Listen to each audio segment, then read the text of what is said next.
Hey guys, welcome to the Get in the Mix isolation sessions. In today's video, we're going to be taking a look at the Akai Force, the standalone music production system from the guys that, you guessed it, that's right, Akai.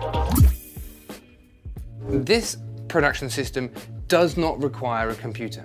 It is fully standalone. And today we're going to be giving you an overview of how to build a track inside the Akai Force, utilizing the drum kits, built-in synthesizers, sequencers, chord modes, and of course recording, in this example today, using my guitar. So let's dive right in. I think the first thing that I'd like to get down in my track is maybe some kind of chord type pad progression. So the first thing you're going to want to do is load in a sound. Now to load in a sound, you click on a new channel, you choose plugin, you click load, and then you're greeted by the content page. Now we can click on instrument. Let's remove my search there. You can click on instrument and you've got 4 of the built-in synthesizers: Bassline, electric, hype, and tube synth to choose from. Now a lot of the chordy type sounds will be found in electric, and in here you can find a wealth of resources. So many sounds to get you going. I've already loaded in one of my favorite ones. I've got it over here labeled plugin 01. Now what I'm going to do for kind of organization's sake, I'm going to name that and I'm going to put it and call it chord. Do it. Close, and we can now see that that's named chord. Now if I click this mixer button, we are greeted by this great looking mixer screen where I can adjust the volumes of stuff by selecting it by hand or dialing it in with this dial here. But more importantly, I can head to the insert section, and you may notice that I have a filter loaded in. So inside of my filter, you can see you're greeted by a very basic setup and screen, and I have simply rolled off a little bit of this low end to just give us that extra bit of kind of warmth almost, you know, it's cutting out all those high frequencies and just gets rid of that bit of harshness on the top, because I want it to sit quite low in my mix. Now that I've got my filter on there, just for future reference, you can click onto here and you can select one of hundreds of different processing effects to add onto your sound. But of course, for me, a filter will do. So I'm now going to click the matrix button to head back to our grid view. This will be a great opportunity to show you how to use one of my favorite features, progressions and chord modes. So if I hold shift and click note, I'm greeted by the note configuration screen. Now to start with, it's on scales.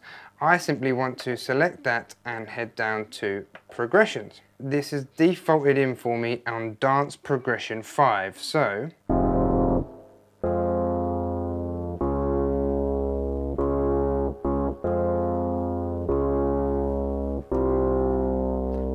I quite like those chords. So you can now tell that from the push of one button, we're getting a full chord, and it's created some progressions for us. So now I can not worry so much about the actual notes in the song and the chords, but actually more about how they make me feel and how that kind of can progress and build a track. So I'm going to click close. I've got it set at 140 BPM. I'm going to press shift and launch to check on my launch settings. So if I click launch there, I can see that my default length is set to 4 bars, which is exactly as I want it. Hurrah! I'm going to use these buttons across the bottom to arm the track that I want to use. You can see that it moves across as I arm. I'm going to arm my chord button. I'm then going to press this launch button that's going to give me a 4-bar count in, and then it's going to give me a metronome that plays, but I have set my metronome to be a tambourine sound. It sounds much more natural. To record, I'm simply going to head back to my note mode where I've got my chords set up and ready to go, and I'm going to hit launch for that 4-bar count in.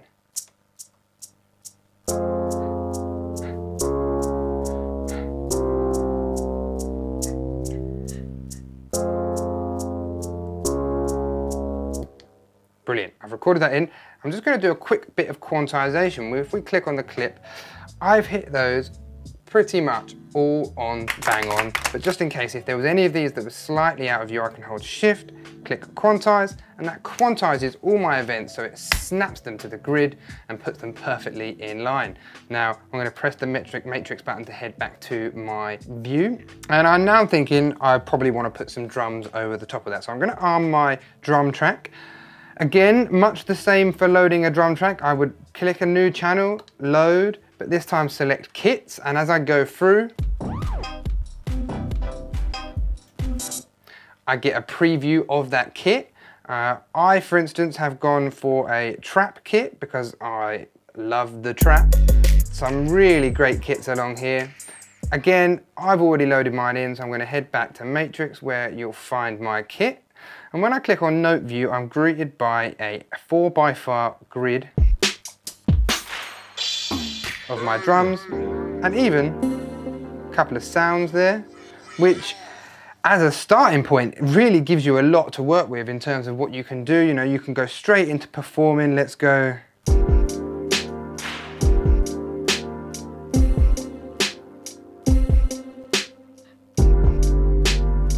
Great sounds, and all the kits are full of great little one-shots like that that can really get you going right out of the kit. Now the first thing I'm going to do, I think this would be a great opportunity to have a look at the step sequencer. So if I click the step sequence button, I'm greeted by our step sequence view, and you can see here we have what we call the play area where I can pencil in drums. You can see that I've put a beat there. It's going down very slow, 4 to the floor beat. Actually, it's not, it's half time, 4 to the floor. I don't want that as my beat, so I'm going to take those out and I'm going to pop a little snare.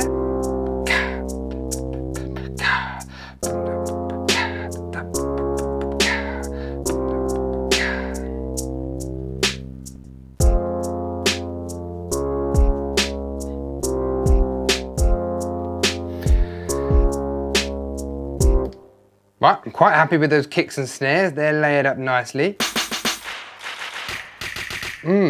Now I like that clap, so let's go back in, but this time rather than using the step sequence mode, we'll simply record in, because just like we did with our chords, I can play that in real time. I could be recording, or I can do individual parts. So I've already got my little section there, so I'm just going to add this little clap there. So let's arm my track down here again, see that here, and we'll click launch for our count-in.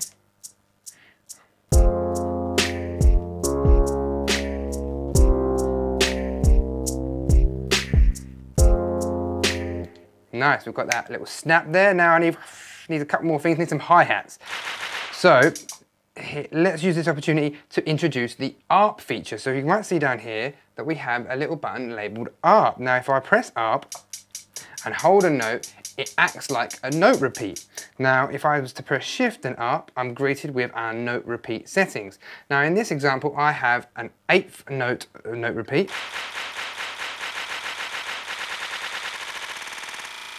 But you've got all these different divisions there. 8th note is perfect for me, so let's get going on that one. We're going to simply, again, we've got our channel recorded. I'm going to hit launch to give us a count in, and I'm just going to hold my note, my hi-hat note, to get some of those hi-hats in there. So let's go.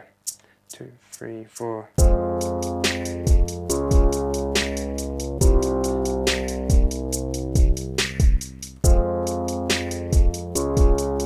Brilliant. Now you may notice that I didn't do it for that first beat, and why is that? It's because I'm going to put a crash in. Can't go wrong with a crash on the first beat. So again, let's make sure my arm channel is armed, press launch to get my click.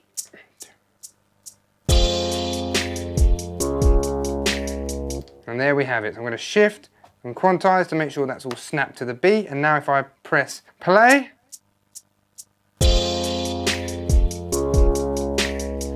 I'm going to enable my recording. Right, you ready? Oh!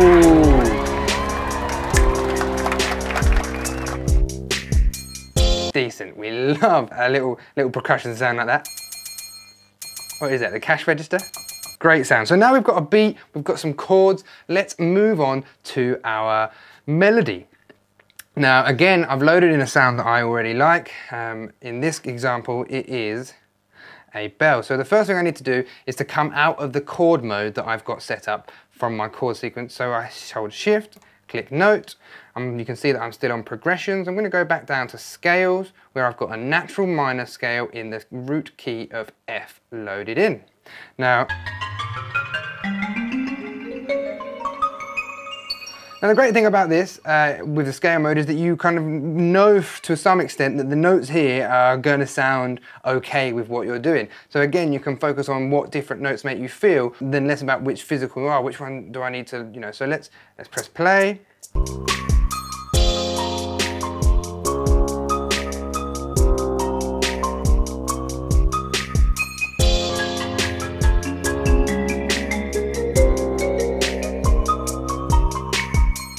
could see there that no matter really what I hit, it sounded good. But I think this would be a great opportunity to use the arpeggiator feature for a more melodic bass sequence. Let's head back to my note section. Let's put the arp back on again, and let's just select 3 notes.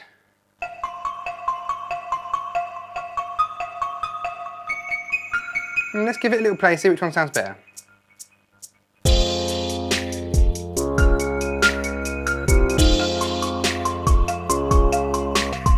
I like that. Again, let's record that right in, let's arm my track, let's hit launch to give us a count in.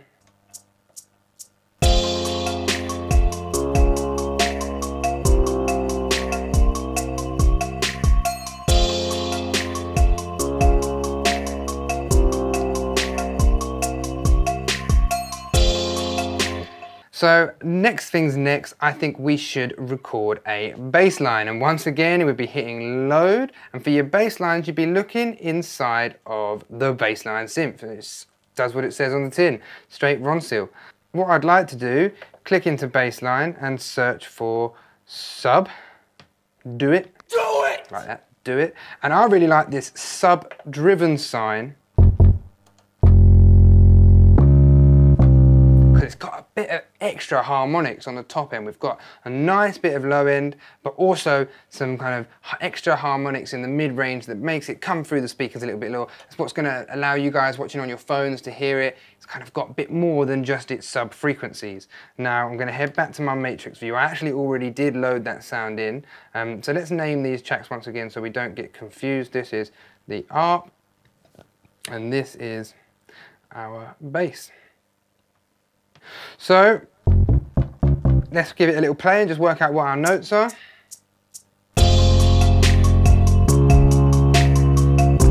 Oh, first time. I'm quite happy with those notes. I like the... So again, make sure my track's armed, which it is. I'm going to hit launch to get my count in.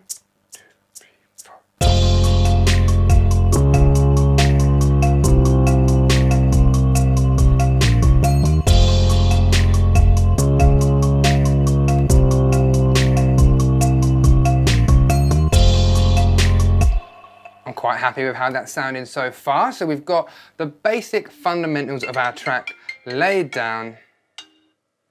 Max, I'm working. Can I give you a bell back in half hour? I'll give you a ring later, all right? All right, sound. Right. Now we've laid down the basic fundamentals of our track, I think it's time to get something to fill up the higher spectrums of our frequency spectrum. So let's use this opportunity to demonstrate how we record into the Akai Force. Now you may notice right about here, I have a jack instrument cable going into one of the inputs on the back of the Force there. Now that is linked straight to my guitar, and using the mixer section, we are able to specify our inputs. So you can see here on this channel labeled guitar, I have input 1, input 1, 2, input 2, various inputs there. I'm going to select input 1. I've got this button here which I'm going to pop on auto, which means I should hear it and monitor it live, but also I'll hear it back when I play. Now of course this is a great opportunity to demonstrate some more of their effects. So I've got 3 effects here, I'll turn them off quick. We've got the first one, I've got a delay set to 8 notes, and with the mix set down to about 37%, just so I hear a certain amount of it but not too much.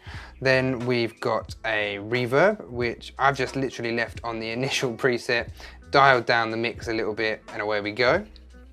And finally, I've got a little compressor here just so that I can boost the output a little bit, just because actually as it goes, my guitar is quite quiet in the mix. It hasn't got a preamp on it, so it's going straight in there, and it's useful to be able to just boost that a little bit.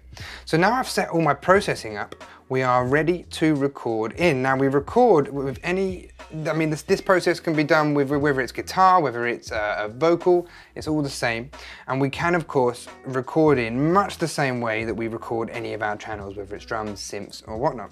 First step is to of course arm our track along the bottom here, which I've just done. And then of course it's time to pick up a guitar. And now my track is in the key of F. So I know that if I just give a little, around in that scale, natural minor scale in the key of F, then we should be pretty good to go. So I've got my track armed. I'm going to simply hit my launch button, and then I'm going to hear my count in and be ready to record.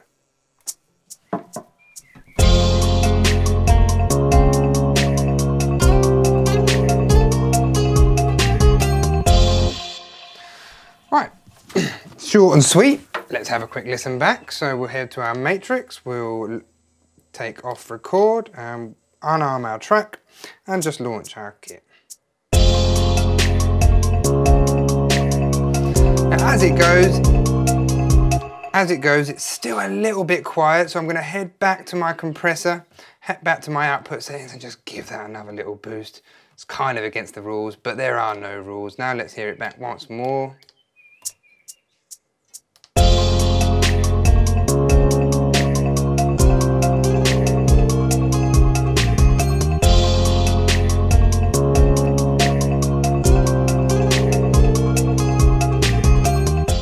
And you can see from that how easy it is to record and create a track directly inside of the Akai Force, completely standalone. Now we just created a little section of a track, but there's nothing to say that you can't develop that, build that, and build a whole song with a variety of inputs, instruments, and sounds. I hope you enjoyed today's video. As always, like if you like, dislike if you dislike, chuck us a comment in the comment section, and be sure to subscribe and make sure to get in the mix.